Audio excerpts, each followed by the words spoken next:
Halo, hai, Assalamualaikum dan selamat sejahtera. Okey, ini adalah tajuk terakhir dalam bab 1 kedaulatan negara, yang mana subtopik dia adalah langkah mempertahankan kedaulatan. Okey, kalau tadi kita dah tengok, kalau sebelum ni kita dah tengok berkaitan dengan jenis-jenis kedaulatan, maksud kedaulatan, ciri-ciri negara berdaulat, kepentingan mewujudkan negara berdaulat. Tapi hari ini kita akan fokus kepada langkah ataupun cara untuk mempertahankan kedaulatan. Bukan senang ya nak mempertahankan kedaulatan, yang mana bagi mewujudkan kestabilan politik dan kemakmuran ekonomi, mestilah ada kerjasama antara pemerintah dengan rakyat. Okey, kalau pemerintah dengan rakyat tak bekerjasama, kedaulatan negara kita akan hancur. Okey, kita tengok satu-satu. Okey, langkah yang pertama, yang mana pemerintah dan rakyat mesti mempunyai peranan yang sama. Bagi menjamin kestabilan politik, kemakmuran ekonomi. Okey, boleh Pemerintah dan rakyat mesti mempunyai peranan yang sama untuk menjamin kestabilan politik dan kemakmuran ekonomi. Okey, yang mana pemerintah mesti menjalankan pentadbiran yang cekap dan rakyat mesti memberi kerjasama dalam menjayakan program kerajaan. Okey, saya ulang semula. Pemerintah dan rakyat ni dia ada peranan masing-masing. Okey, macam kita rakyat biasa. Okey, kita ada pemerintah, pemerintah dia ada peranan dia dan rakyat ada peranan dia masing-masing. Itu langkah kita.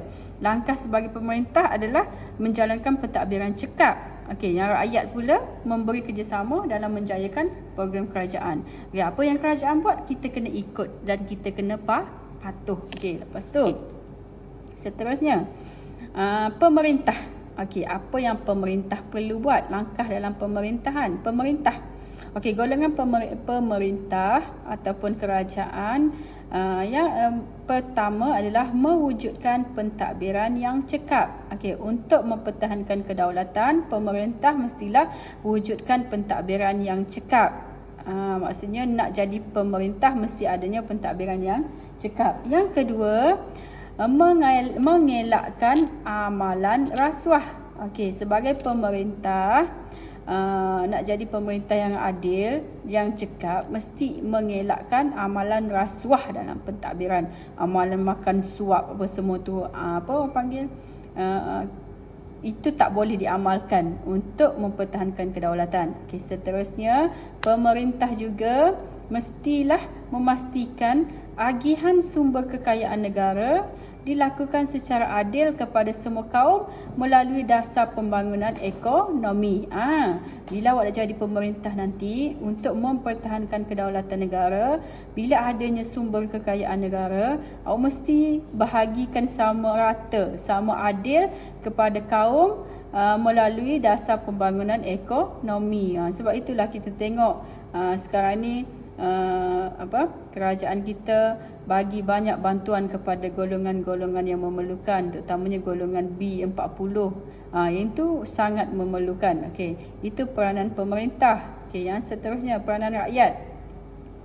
Okey, peranan rakyat dalam mempertahankan kedaulatan tak lain dan tak bukan ini je peranan rakyat: memberi kesetiaan kepada raja dan negara. Awak patuh raja awak, awak patuh rakyat dan negara awak, kedaulatan negara akan terjamin. Lepas tu, sokong segala usaha dan dasar yang diperkenalkan oleh kerajaan. Okey, peranan rakyat juga pupuk kerjasama dengan semua kaum supaya agihan kekayaan dinikmati bersama. Tadi peranan pemerintah bagi kekayaan secara adil. Yang peranan rakyat pula mestinya ada kerjasama antara kaum. Tak kiralah kaum apa, supaya setiap kaum itu dapat dinikmati bersama. Dan peranan rakyat yang seterusnya dalam menjaga keamanan dan mempertahankan kedaulatan adalah mematuhi undang-undang negara.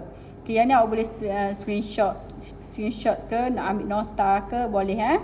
Okey, seterusnya,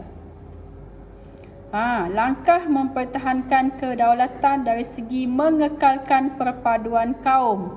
Langkah mempertahankan kedaulatan dari segi mengekalkan perpaduan kaum. Okey, apa langkah pemerintah dan apa langkah rakyat?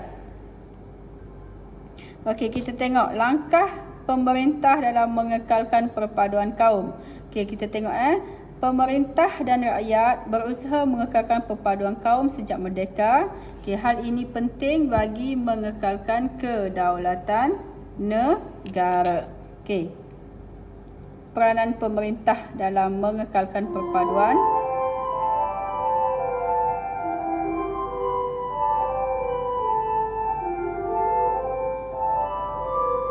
Okey, menggubal dasar dan undang-undang ke arah perpaduan dan integrasi nasional. Okey, pemerintah dalam mengekalkan perpaduan adalah gubal ataupun cipta undang-undang ke arah perpaduan dan integrasi nasional. Integrasi maksudnya kerjasama antarabangsa nasional.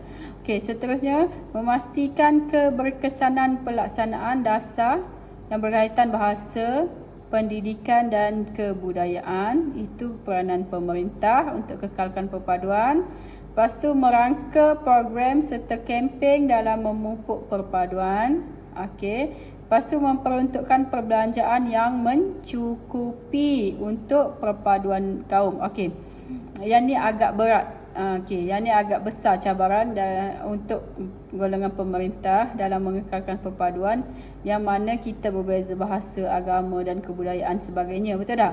Okey, jadi peranan pemerintah dalam mengekalkan perpaduan mestilah gubal dasar dan undang-undang ke arah perpaduan. Tak boleh bias antara kaum, tak boleh berat sebelah.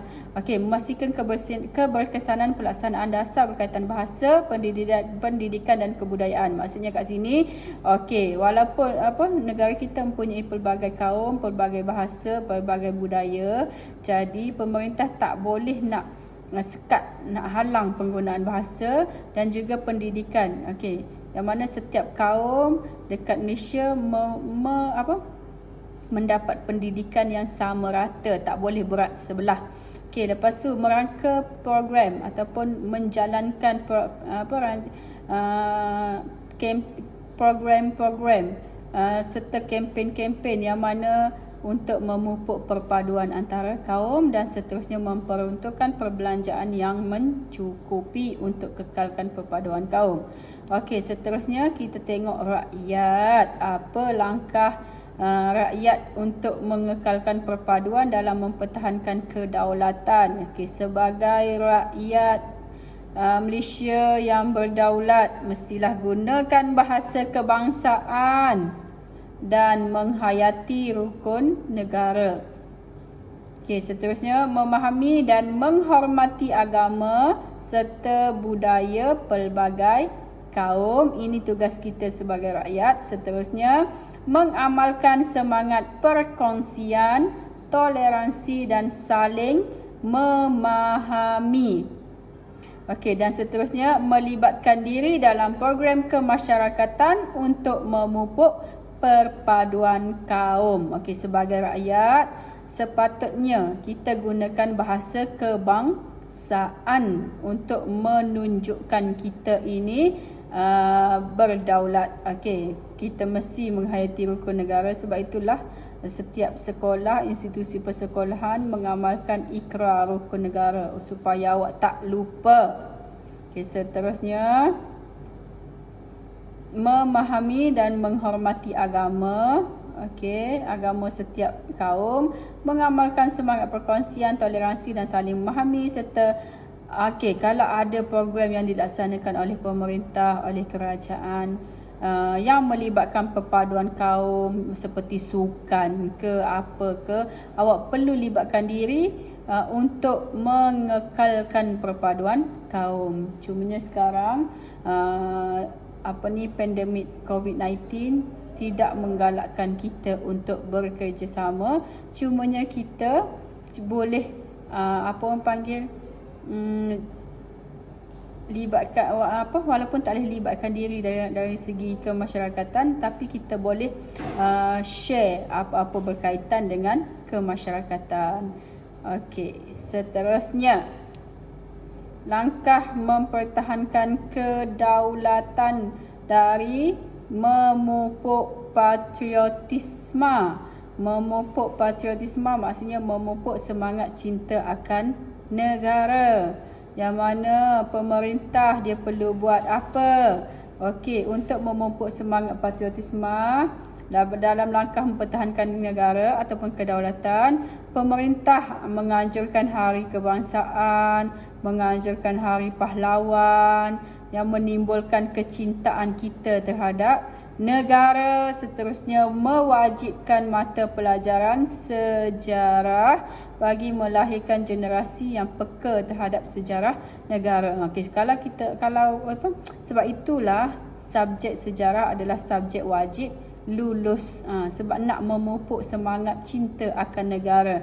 Andai kata kalau sejarah dipinggirkan, tak apa jadi dekat generasi kita hari ini.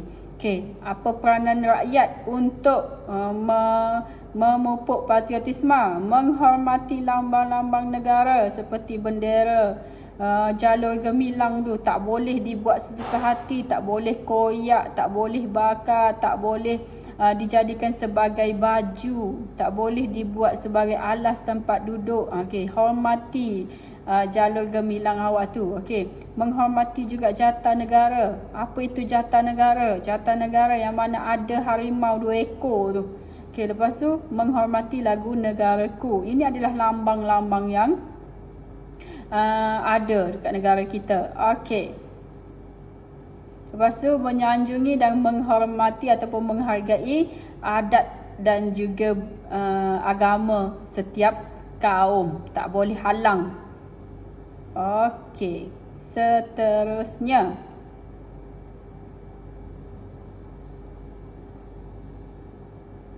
Langkah yang terakhir ialah dalam langkah mempertahankan kedaulatan adalah memperkukuh pertahanan negara. Yang mana pemerintah dan rakyat bertanggungjawab mempertahankan negara daripada musuh. Okey, apa peranan pemerintah? Menggubal dasar dan undang-undang untuk melindungi keselamatan rakyat. Okey, untuk mempertahankan negara mestilah kita buat undang-undang untuk melindungi keselamatan rakyat negara, mengadakan perjanjian pertahanan serta latihan ketenteraan serantau dan juga antarabangsa. Ya betul, itu kepentingan pemerintah. Maksudnya kita mengadakan perjanjian pertahanan dengan negara-negara lain. Maksudnya contoh kalau kita diserang, senang mereka tolong kita. Lepas tu kita adakan latihan ketenteraan. Latihan ketenteraan sama ada dalam negara ataupun luar negara. Memodernkan aset ketenteraan. Okey, kalau dulu kita hanya guna meriam ke keruis lembing, kita modernkan balik. Okey, kalau sekarang dah guna bom ke, senjata canggih ke apa semua ke, kita perlu modernkan dia. Okey, sebab dunia sekarang semakin canggih. Tak relate lagi kalau kita guna keruis atau tombak. Okey, memastikan pasukan keselamatan sentiasa bersiap sedia menghadapi cabaran semasa. Sebab kita tak tahu negara kita kan. Kita tak tahu musuh kita. Jadi, peranan pemerintah dalam memperkukuhkan pertahanan negara, pastikan pasukan keselamatan itu sentiasa bersedia. Bila-bila masa sahaja negara kita akan diserang. Okey. Seterusnya, peranan rakyat dalam mempertahankan kedaulatan negara adalah mengukuhkan pertahanan negara adalah peka terhadap isu keselamatan negara. Peka terhadap isu keselamatan negara seperti beri maklumat tentang pencerobohan sempadan negara. Okay, contoh kalau awak tengok pendata asing tanpa izin, dia datang ke negara kita melalui sungai-sungai ke, melalui sempadan air ke, boleh bagi maklumat. Itu peranan awak boleh bagi maklumat tentang pencerobohan. Yang seterusnya, mengelakkan kolaborasi dengan pihak luar. Sebagai rakyat untuk mempertahankan negara, elakkan daripada kolaborasi dengan ataupun kerjasama dengan pihak luar. Okey, seterusnya menganggotai pasukan keselamatan dan pasukan sukarelawan. Menganggotai pasukan keselamatan untuk mempertahankan negara. Contohlah, kalau tengok negara kita dah macam tak boleh nak buat apa ni, macam perlukan bantuan kita, jadilah sebagai sukarelawan. Okay, dan yang terakhir adalah sanggup berkorban demi mempertahankan kedaulatan negara. Okey, ini tugas rakyat, tugas kita untuk memperkukuhkan pertahanan negara. Okey.